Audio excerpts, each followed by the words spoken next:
This is a Socialist News and Views special interview. I'm Nick Schillingford coming to you from the Urban Cabin Studios in South Minneapolis.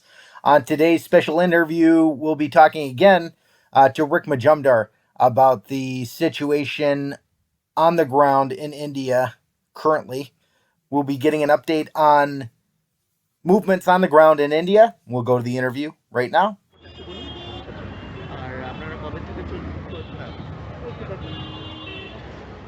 So Rick, you've been on Socialist News and Views before, but on the show we let folks introduce themselves. So just tell us again about yourself. Hi, I'm Rick. I'm from Arlington in Texas. I'm with the Dallas Alliance Against Racist and Political Repression, which is a local organization fighting for restorative justice and for community control of the police. Fantastic. I also saw your article on Fight Back News with your eyewitness report. And so the last time we talked, we were talking about some of those articles. We were talking about Indian farmers' protests and the farm laws that the government had attempted to pass. And these laws really favored the multinational corporations. And obviously with COVID pandemic, there's been a lot going on personally and politically. And I know during this time, you traveled to India. So tell us what's happened since we last spoke and about the situation on the ground in India right now.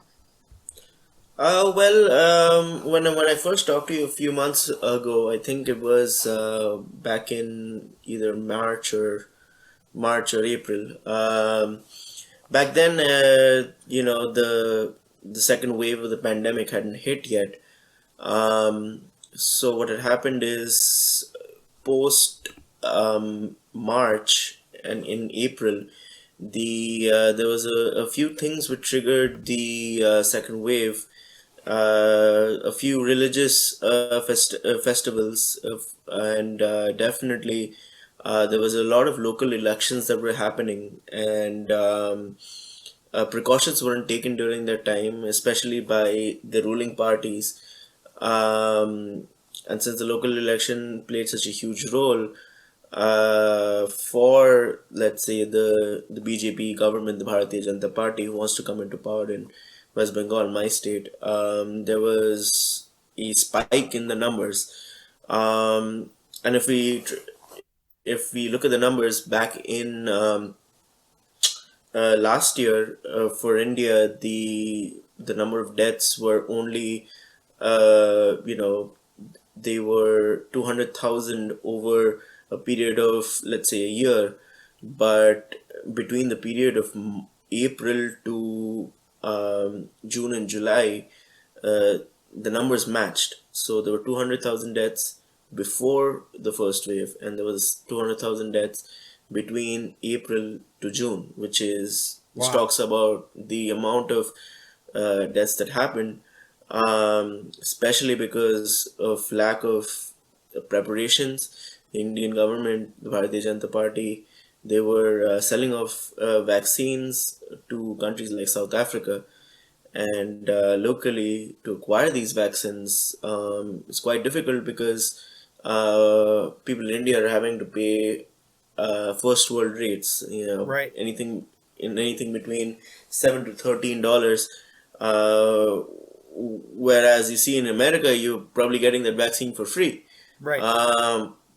So affordability becomes a huge issue in that regard, and Absolutely. because of the pandemic, a lot of the economic situation was hit as well, which broke down a lot of the, because we're in India, it's a very informal economy and very cash based as well. So those human relations were broken down because of the pandemic, and which affected obviously the resources for organizations during this time, and the farmers' protest was affected as well. But as far as I've seen, the farmers are still going strong. They're continuing their protests after the second wave has sort of died down a little bit, and people are getting vaccinations.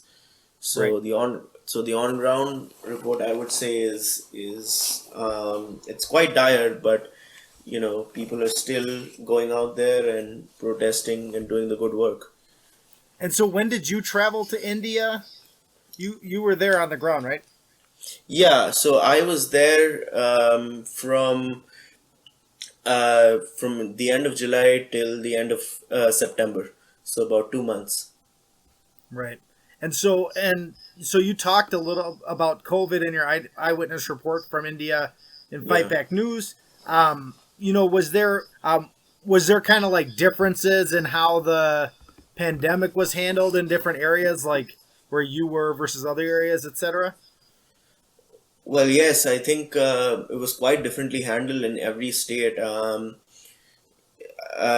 in my state, they would have for the state of West Bengal in particular, they would have rolling lockdowns, and what that means is probably in a month they would have probably 3 days of lockdown and 2 day, and the rest of the days are working days, not including obviously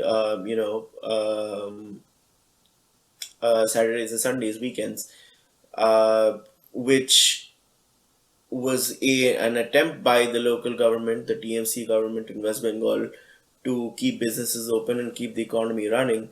But in doing so, it didn't really help the numbers and steady the basically stop the spread. It did quite the opposite. And it's quite difficult for people in India to basically do social distancing, because of course the urban planning and since people are in contact with each other every day, and it's a quite cash based economy, for localized businesses. Of course, there's digital payments, and there's a great impetus towards that direction. A lot of local businesses, local farmers markets, etc., transport as well, depend on cash. So that sort of human contact can be avoided, and of course, with cash money, there's the spread of the virus as well. So as I've seen it, uh, you know, and during this time, a lot of the states took a hit because of growing joblessness, of growing, economic crisis, essentially. Um, Right. and there was a spike in, prices of basic necessities, transport costs, affordability of these things, in the first world, in the global north isn't of a big concern, but 10 rupees here or there makes a huge impact, Right. in states like where I'm from. Uh, but of course, it was definitely handled differently from where I was to where, let's say, in Uttar Pradesh, where when the first lockdown happened last year, a lot of the migrant workers, and when I mean migrant workers, I mean people who work outside of their resident state, Right. in bigger cities like Mumbai and Delhi and things like that.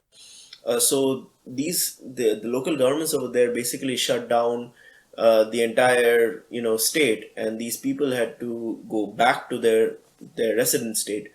And it was quite unplanned because they would cut off the trains and they would cut off the buses. So, and there was no special trains provided for these people as well. So Wow. a lot of them, were left to fend for themselves. A lot of them walked back home, several hundreds and hundreds of kilometers. And, in Uttar Pradesh, and I speak of this particularly because when they reached back in Uttar Pradesh, the local governments basically were dousing them with chemicals, Oh man. um, very harmful chemicals, in an attempt to, sanitize them. But, it was quite horrific.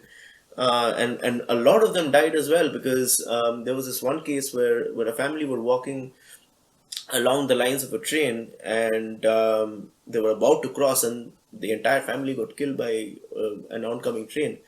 That's Uh, terrible. well, it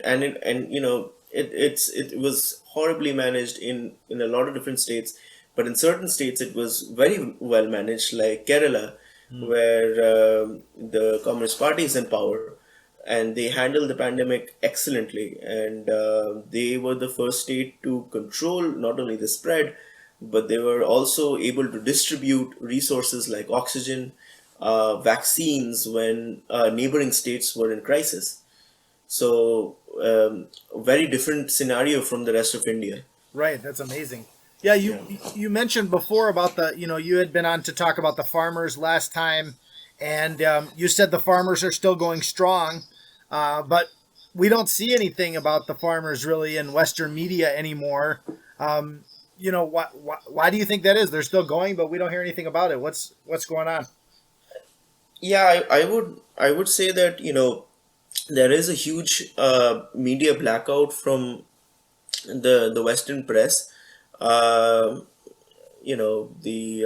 the Western journalists tend not to cover these things because it rarely comes up for them, and and they don't do their due diligence and research into these things and follow up on these things as well.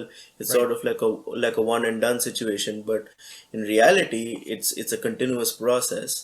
Um, when the 250 million strike happened way back last year, it wasn't really covered, but it became such big news over on social media that then the Western journalists had to follow up on that news.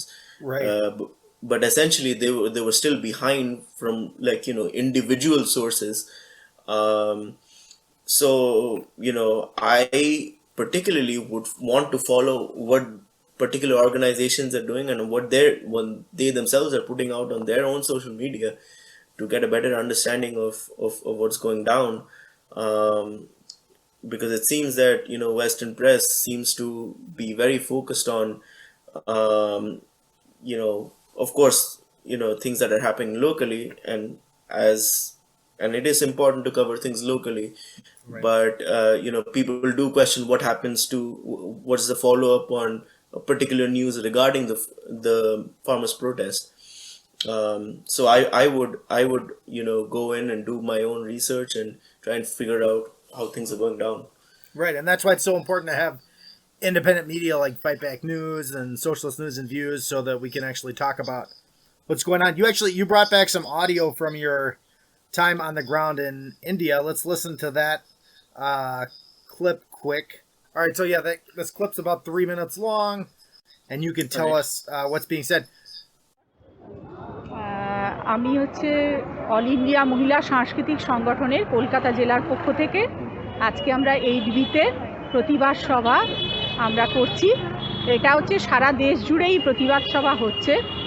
গত কয়েকদিন আগে আপনারা সংবাদপত্রে দেখেছেন যে দিল্লিতে containment এরিয়ায় একটি বাচ্চা, গরিব খুবই দরিদ্র পরিবারের একটি শিশু সন্তান, 9 বছর তার বয়স, সে যখন ওই পাশেই শ্মশান আর কি, সেই শ্মশানে যখন সে জল আনতে যায়, তো সেই জল আনতে গিয়ে সে আর ফেরেনি। তার বাবা মা যখন খুঁজতে খুঁজতে যায়, তখন সেই শ্মশানের পাশে যে মন্দির, সেই মন্দিরের যে পুরোহিত এবং তার সঙ্গে আরেকজন এসে জানায় যে মেয়েটি বিদ্যুৎপৃষ্ট হয়ে মারা গেছে। বাবা মা যখন গিয়ে দেখেন যে সেই শিশু সন্তান পড়ে আছে, তার গায়ে অত্যাচারের চিহ্ন, মুখ নীল হয়ে গেছে, এই রকম ঘটনার পরে তারা তখন পুলিশে খবর দিতে চায়। কিন্তু এই ঠাকুর মানে যে পুরোহিত এবং তার সাকরেত, তারা দুজন জানায় যে এক্ষুনি এই বাচ্চাটাকে কাটাছেঁড়া করবে, সেই জন্য তোমরা হচ্ছে একে নিয়ে যেও না, এবং প্রায় জোর করেই সেই দেহ কিন্তু তারা জ্বালিয়ে দেয়। পরবর্তীকালে এই বাবা মা তারা কান্নাকাটি করছিল, আশপাশের লোকজন যখন এই ঘটনা শোনে প্রচণ্ড বিক্ষোভে ফেটে পড়ে এবং তারা পুলিশের সঙ্গে যোগাযোগ করে তাদের এই থানায় ডায়েরি করে এবং এই পুরোহিত এবং তার সাকরেতের একটা দৃষ্টান্তমূলক শাস্তি দেয়। কিন্তু আমরা ধারাবাহিকভাবে বিভিন্ন জায়গায় দেখেছি যে আমাদের প্রশাসন বিভিন্ন জায়গায় এই অপরাধীদের যে দৃষ্টান্তমূলক শাস্তি দিলে ভবিষ্যতে তারা যাতে এইরকম ধরনের অপরাধ করার আগে বারবার চিন্তা করবে, এইটার পরিবর্তে তারা এইগুলো ধামাচাপা দেওয়ার চেষ্টা করে। এরই প্রতিবাদে এবং এর সঙ্গে এই যে মদ এবং মাদকদ্রব্য পর্নোগ্রাফির এই যে ঢালাও একটা লাইসেন্স দিয়ে রেখেছে বিভিন্ন জায়গায় অশ্লীল পত্রপত্রিকা, সেগুলো অবিলম্বে বন্ধ করার দাবিতে আমরা আজকের প্রতিবাদ দিবসের ডাক দিয়েছি সারা ভারত জুড়ে। আমরা অল ইন্ডিয়া মহিলা সংস্কৃতি সংগঠনের পক্ষ থেকে তারই একটা শাখা হিসেবে আমরা এখানে এই প্রতিবাদ দিবসটা পালন করেছি। আমরা মনে করি একমাত্র সরকার তখনই শুনবে, প্রশাসন তখনই শুনবে, যখন একটা ঐক্যবদ্ধ আন্দোলন বা একটা সেই জনজোয়ার আমরা সৃষ্টি করতে পারবো। সেই জন্য আমাদের বার্তা যে সমস্ত মহিলারা, শুভবুদ্ধি সম্পন্ন সমস্ত মহিলারা এবং শুভবুদ্ধি সম্পন্ন মানুষ এই আমাদের আন্দোলনের পাশে এসে দাঁড়ান, তবেই আমাদের আর এই ঘটনা ঘটবে না, না হলে বারবার ঘটতে থাকবে এই ঘটনা। এটাই আমাদের বার্তা। Thank you. We just came back from the clip. So yeah, you don't need to translate that everything word for word, but so Okay. what was being discussed there, Rick? So basically, this lady here, she's with the Socialist Unity Center of India, SUCI, and she's part of AIMMS, which is the women's wing of that particular organization. And I met up with them because they were there for a particular reason. They were protesting the brutal rape of this 9-year-old girl, which happened over in Delhi. And it was the parties who were involved in this were a Hindu priest and 3 others, and they found the body by the side of I think it was a pond, and it was brutalized, and it was pretty horrific. And when the body was found, the people who were close to the rapist said that she died of a lightning strike, which clearly, when the autopsy was done, did not reveal so. Not true. And essentially what she was speaking about is the nature of this crime and how it's been over the course of the last few years that atrocities against the lower caste communities, the Dalits, have been perpetuated without the people bringing them to trial. And this was pretty big news of in August of this year. It did get some international press as well. I think NPR covered it. But they were essentially there from the women's wing of SUCI to protest this horrific and brutal molestation and rape of this child. Yeah, that's a horrific crime. So it sounds like there's a lot of things going on, a lot of social movements around numerous different issues going on in India. There's a powerful social movement, and and this is a class movement as well. There's a class or caste element to this crime, you said too, correct? Absolutely, because the ruling party of India currently is the Bharatiya Janata Party, and undoubtedly they can be characterized as a fascist party, because over 90-95% of their members are upper caste Hindus who have had previous records of committing general atrocities against lower caste communities, Muslims, etc. Modi himself was involved in the Godhra riots of the early 2000s, where there was a pogrom against Muslim people. There was also, of course, the destruction and the breakdown of the Babri Masjid, which happened in the 1990s, which was again a lot of elements from the Bharatiya Janata Party, the Vishwa Hindu Parishad, the RSS, and other Hindu fascist right-wing groups were involved in, and it is undoubtedly can be seen that they form the ruling class as well, because a lot of them are quite moneyed. They own businesses, and are generally quite have established quite an oppressive system in India. So So yeah, so you see world leaders kind of cuddling up, or see world leaders being friendly to Modi, but he's definitely a enemy of working people and of all people, really, in the truest sense of the word. Yeah, He is- absolutely. He is not somebody Absolutely. that anybody should be supporting. Absolutely. We actually saw him, in arm in arm dancing with the Israeli defense minister in the G20 conference. So we know Yeah, we know that, what side he's on. Yeah, yeah, we absolutely. absolutely know that he's not a friend of the people. No, absolutely not. And Rick, I appreciate you being on. Is there anything else you want to share about your trip back, or about general global situation of the working class? Well, currently in India right now, there's a lot of labor related movements that are going on.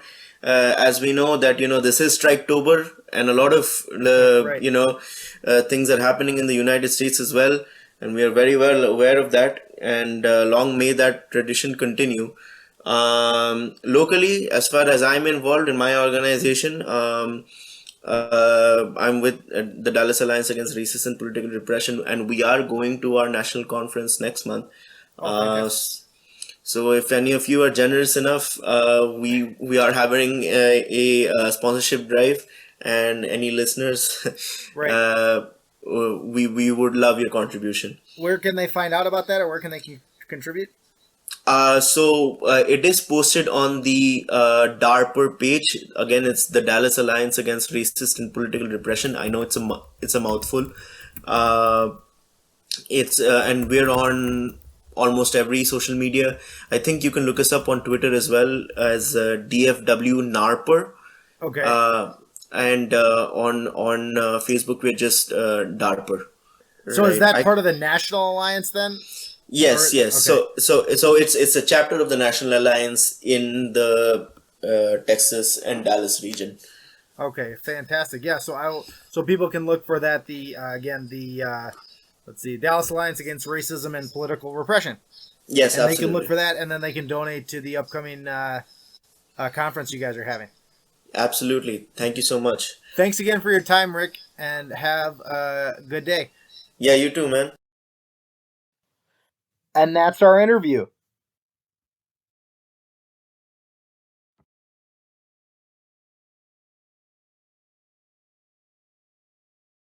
This has been a Socialist News and Views special interview.